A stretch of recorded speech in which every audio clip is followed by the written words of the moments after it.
देखिए जो next rule है आपको पढ़ चुके हैं, एडवर्ब ऑफ टी डबल को रिमूव करके। अभी हमने आपको बता दिया था जब हमने ट्रांसफॉर्मेशन स्टार्ट किया था, तो हमारा पहला टॉपिक यही था कि एडवर्ब ऑफ टी डबल को रिमूव करते हैं, उसकी जगह पे हम ऐड कर देते थे सो। ठीक है, यही वो रूल है। देखिएगा ये सेंटेंस अफर्मेटिव आपको दिख रहा है, अब आपको इसके नेगेटिव बनाना है, देन यूज करो अपना पुराना रूल जो हमने पढ़ा दिया आपको। देखिएगा ही इज का ही होता था, मैंने आपको बोला था टू को रिप्लेस करते थे हम सो से, टू को रिप्लेस करते थे सो से।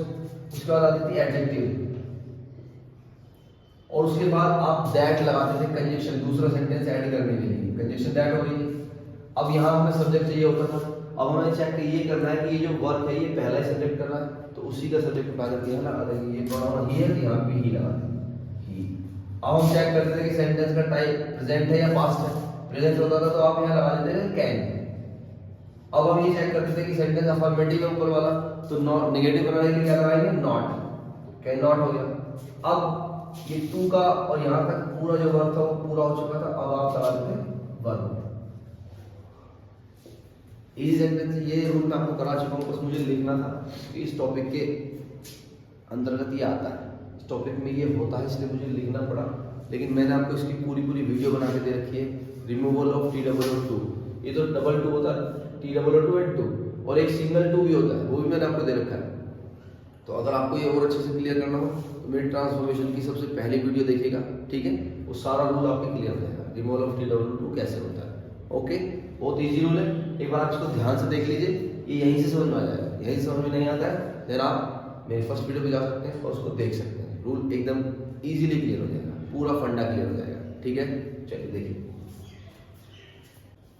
देखिए जो नेक्स्ट रूल है अफर्मेटिव से नेगेटिव चेंज करने का ट्रांसफॉर्मेशन के अंतर्गत, वो अपना है अपोजिट वर्ड यूज करते हैं। अब देखिए कुछ सेंटेंस ऐसे होते हैं जिनको आप नेगेटिव जब आप बनाएंगे अफर्मेटिव का, तो उनमें अपोजिट वर्ड यूज करके ही काम चल जाएगा। जैसे यहाँ देखिएगा he is poor man, opposite word क्यों यूज कर रहे हैं, रीजन ये हो जाता है कि आपको सेंटेंस का मीनिंग चेंज नहीं करना है। सेंटेंस का मीनिंग चेंज हो जाएगा तो ट्रांसफॉर्मेशन में नहीं होगा, फिर वो और टाइप हो जाएगा। तो आपको सेंटेंस का मीनिंग भी वही रखना है और अपना काम भी होना है, तो इसीलिए हम क्या करते हैं, इनका अपोजिट वर्ड यूज कर लेते हैं। अब देखिए जो आप इनको ट्रांसफॉर्म करेंगे नेगेटिव सेंटेंसेस में, तो आप यहाँ लिखेंगे ही, इसका इजी रहेगा।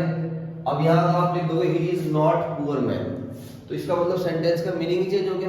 आप ऊपर कह रहे हो कि वो गरीब आदमी है, नीचे कह रहे हो गरीब आदमी नहीं है, तो पहले आप डिसाइड कर लो कि वो है क्या। तो इसीलिए क्या करना है, इस वर्ड का ऐसे वर्ड का अपोजिट वर्ड लिखते हैं जिससे सेंटेंस पे फर्क ना पड़े।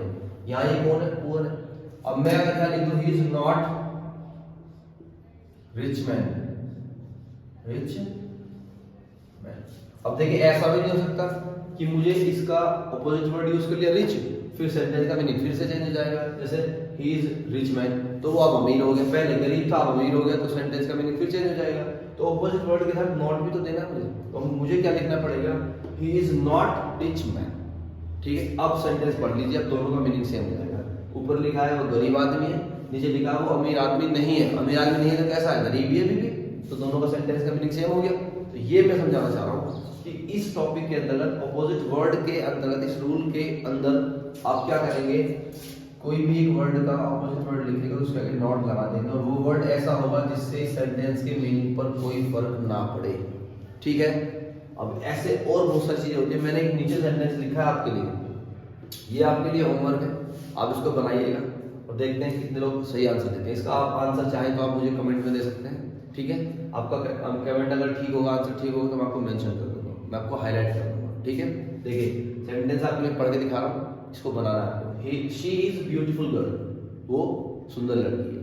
आपका इसको नेगेटिव वर्ड नेगेटिव फॉर्म में कन्वर्ट करना है यूजिंग ऑपोजिट वर्ड। क्लियर है, चलिए रूल देखिए, रूल लिखना है आपको, लिख लीजिएगा, बस इसमें कुछ ज्यादा खास नहीं है, बस याद रखिएगा कि एक वर्ड का नेगेटिव उल्टा ऑपोजिट वर्ड यूज करना है और उसके आगे नॉट लगा देना है, जिससे सेंटेंस का मीनिंग सेम रहेगा। क्लियर है, ओके करिए।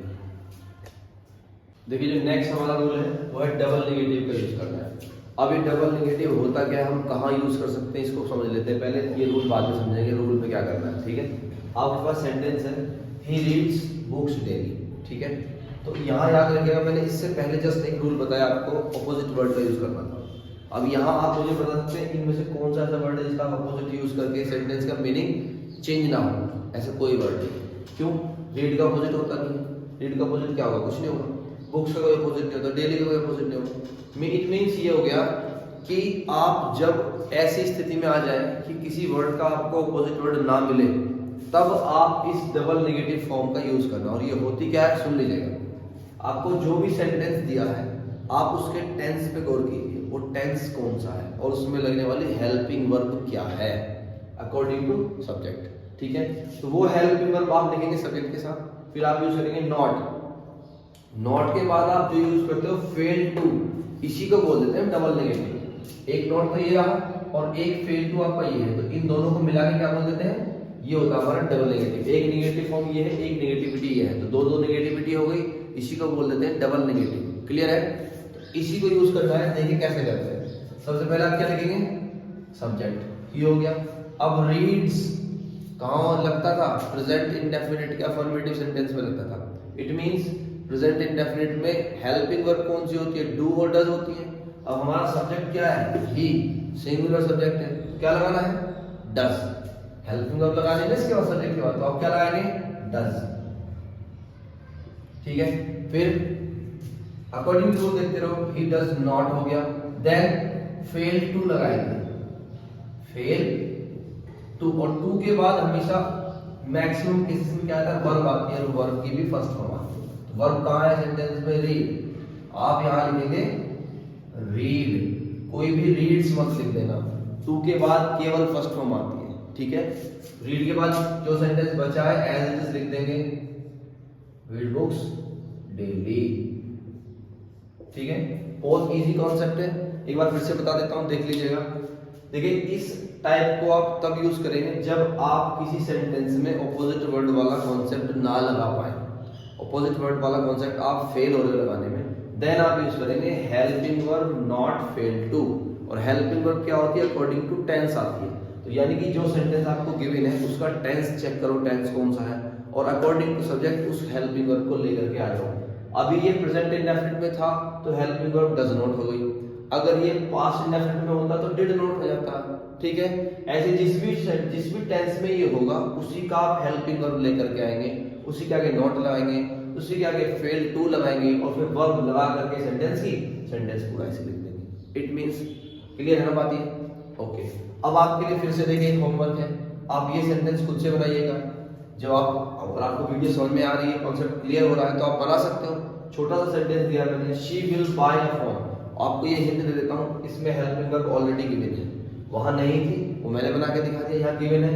ये मैं आपके होमवर्क के लिए दे रहा हूँ, आप इसे बनाइएगा और कमेंट सेक्शन में कमेंट करके जरूर बताना कि इसका आंसर क्या होगा। ठीक है, तो मुझे समझ में आ जाएगा कि आप लोग वीडियो देखते हो, आपको समझ में आ रहा है। और इससे क्या होता है, इससे मुझे थोड़ा सा प्रोत्साहन मिलेगा, मुझे और वीडियो बनाने का मौका मिलेगा, और वीडियो बनाऊंगा मैं अच्छी चीज। ठीक है, तो आप लोग ये करेंगे, मुझे भी अच्छा लगेगा, और धीरे धीरे आपको कॉन्सेप्ट और अच्छे से क्लियर हो जाएगा। ठीक है, चलिए इसको देखिए आप एक बार। देखिए जो नेक्स्ट हमारा रूल है वो है डिग्रीज ऑफ कंपैरिजन। ये भी मैं आपको दे चुका हूँ, पूरी वीडियो है इसकी, PD, CD, SD मैंने सब क्लियर किया था। बस मैं आपको ये विद एग्जांपल एक छोटा सा एग्जांपल लेकर के समझा देता हूँ, क्योंकि इसके अंतर्गत है तो बताना तो है। डिग्रीज ऑफ कंपैरिजन यूज करना है। देखिए अफर्मेटिव सेंटेंस को नेगेटिव में कन्वर्ट कर रहे हो आप। सेंटेंस लिखा है she is richer than I, it means ये है कि वो मुझसे ज्यादा अमीर है। अब मैं अगर नेगेटिव बनाऊंगा तो देखिए मैंने आपको बताया था, नेगेटिव जब CD से हम नेगेटिव बनाते हैं तो वो कौन सी फॉर्म हो जाती है? PD फॉर्म हो जाती है। उसमें क्या करते थे? नाउन को इंटरचेंज करते थे, मतलब आई आगे आएगा। अब अगर आई को आप आगे लिखोगे तो हेल्पिंग वर्ब इज तो आती नहीं आएगी, क्या आएगा? एम। आई खाता था एम। अफर्मेटिव का नेगेटिव बनाओगे नॉट लगाना पड़ेगा, आई एम नॉट। अब मैंने आपको बताया था नेगेटिव नॉट के साथ सो एज का कॉम्बिनेशन आता था, तो आई एम नॉट सो, और बाद में लिख देंगे यहाँ एम। बीच में क्या आता है? बीच में आता है एडजेक्टिव की first degree, I am not so, और फ्यूचर की फर्स्ट क्या होगी? Rich. I am not so rich as. अब एज के बाद जो नाउन स्टार्टिंग वाली थी वो यहाँ आ जाएगी, क्या नाउन? वर्ब क्या है? सॉरी प्रोनाउन कौन सा है?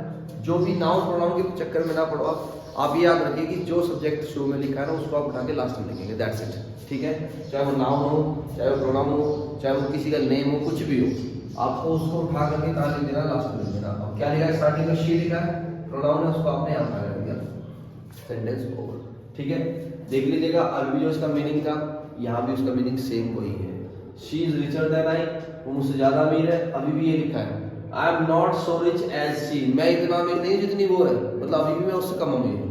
ऊपर भी मैं कम अमीर था, अभी भी कम अमीर हूँ। ठीक है, इजी सेंटेंस है, ये पूरी वीडियो आपको मैंने दे दी है। ठीक है, तो आप इसको वहां से भी देख सकते हैं। कोई भी प्रॉब्लम हो, कोई भी, तो आप उस वीडियो पे जाइए, डिग्रीज ऑफ कंपैरिजन पे, आप उस पूरी वीडियो को देखिए, आपकी कोई प्रॉब्लम नहीं रहेगी, ये गारंटी है। सारी प्रॉब्लम सॉल्व हो जाएगी, बस एक बार आप उस वीडियो को ध्यान से देख लेना, नोट्स बना के कंप्लीट करना। ठीक है, चलिए इसको देखिए, हम नेक्स्ट रूल की तरफ चलते हैं। ठीक है, जो इस टॉपिक का लास्ट रूल है, 7th रूल है ये हमारा। ठीक है, इसको बोलते हैं अवॉइड, ओमिट या रेफरेंस फ्रॉम अगर यूज होता है तो आप उसके प्लेस पे यूज कर सकते हैं डोंट और नेवर। ठीक है, अब ये देखिए क्या है, इसमें होता है, इनका मतलब होता है दूर रहिए, बचे रहिए। तो मतलब अवॉइड, ओमिट, रेफरेंस फ्रॉम का मतलब होता है दूर रहिए या बचे रहिए। एक तरह से आपको ये मना कर लेना काम करने के लिए उससे, तो उस मना करने के लिए उन्होंने यूज कर लिया डोंट और नेवर। ठीक है, अब यहाँ लिखा सेंटेंस में अवॉइड ड्रिंकिंग वाइन, यानी कि शराब पीने से दूर रहिए। इसका मतलब क्या, ऑटोमेटिकली आपको कह रहा है मत कीजिए काम, है ना। अब इसको देखिए आप नेगेटिव में कन्वर्ट कर देंगे, सेंस तो ये नहीं कर रहा ना, हमें मना कर रहे हो काम करने के लिए। जब आप इसको नेगेटिव में कन्वर्ट करोगे तो क्या लिखेंगे, मैं इसका नेगेटिव बना रहा हूं, डोंट ड्रिंक वाइन। एक बात और याद रखिएगा, ऊपर लिखा है अवॉइड, अवॉइड के साथ आईएनजी फॉर्म आती है, अवॉइड के साथ वर्ब में आईएनजी लगता है, बट डोंट के साथ वर्ब में आईएनजी नहीं लगता है। डोंट के साथ कौन सी वर्ब आती है, फर्स्ट फॉर्म, क्योंकि ये आपको मैंने इंपेरेटिव में पढ़ा रखा है। इंपेरेटिव की जो नेगेटिव सेंटेंस है उसमें बता रखा है कि नेगेटिव सेंटेंस इंपेरेटिव में डोंट से बनते हैं और इंपेरेटिव के पूरे सेंटेंसेस में फर्स्ट फॉर्म आती है वर्ब की। तो हम ये इंपेरेटिव यूज कर रहे हैं इस अफर्मेटिव सेंटेंस को नेगेटिव में कन्वर्ट करने के लिए। ठीक है, ये क्या है, अवॉइड ड्रिंकिंग वाइन, शराब पीने से दूर रहिए, मतलब मना कर रहा है। यहाँ भी देखिए डोंट ड्रिंक वाइन, शराब मत पीजिए, दोनों का मतलब सेम है। और अपना जो हमें मेन मोटिव था हमारा वो भी पूरा हो गया, अफर्मेटिव सेंटेंस से नेगेटिव कन्वर्ट कर दिया। ठीक है, याद रखिएगा इस बात को, हमें ये वाला रूल ऐसे फॉलो करना है। अब आप डोंट नहीं यूज करना चाहे तो नेवर लगा दो, नेवर ड्रिंक वाइन, कभी शराब मत पियो। ठीक है, इसका मतलब भी यही होगा।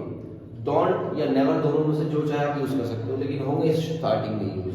ठीक है, ओके, तो ये अपना अफर्मेटिव टू नेगेटिव कन्वर्जन जो था ये आपका कंप्लीट हो जाता है। यहाँ पे देखिए ये हमारे जो 6-7 रूल हैं ये हमने पूरे कर लिए इस वीडियो में, बट हम नेक्स्ट टाइम जो पढ़ेंगे वो हम पढ़ेंगे असर्टिव टू इंटरोगेटिव इंटरचेंज। तो उसके लिए आप रेडी रहिएगा, उसके लिए ये वाली वीडियो आपको देखनी जरूरी है। ये आप वीडियो कंप्लीट करिए, इसको देख लीजिए, आपके नोट्स बनाइए, और नोट्स बना करके जब आप नेक्स्ट वीडियो में मुझे मिलेंगे तो मैं वहाँ आपके जो भी डाउट्स थोड़े बहुत होंगे वो सब क्लियर हो जाएंगे, क्योंकि वहाँ भी असर्टिव सेंटेंस आने वाले हैं। Assertive means affirmative and negative दोनों आएंगे, तो दोनों को कैसे चेंज करते हैं इंटरोगेटिव में, तो उसके लिए आपको पता तो होना चाहिए ना कि अफर्मेटिव क्या है, नेगेटिव क्या है। तो इसको पहले आप देख लीजिएगा, रूल्स पूरे कर लीजिए, क्लियर कर लीजिए, देन आप नेक्स्ट वीडियो में आना। ठीक है, मैं नेक्स्ट वीडियो तैयार कर लेता हूँ, तब तक आपको इसमें कोई प्रॉब्लम हो तो आप मुझे कमेंट करके बता सकते हो, मैं आपकी प्रॉब्लम सॉल्व करने की पूरी कोशिश करूँगा। ठीक है, चलिए, ओके, थैंक यू।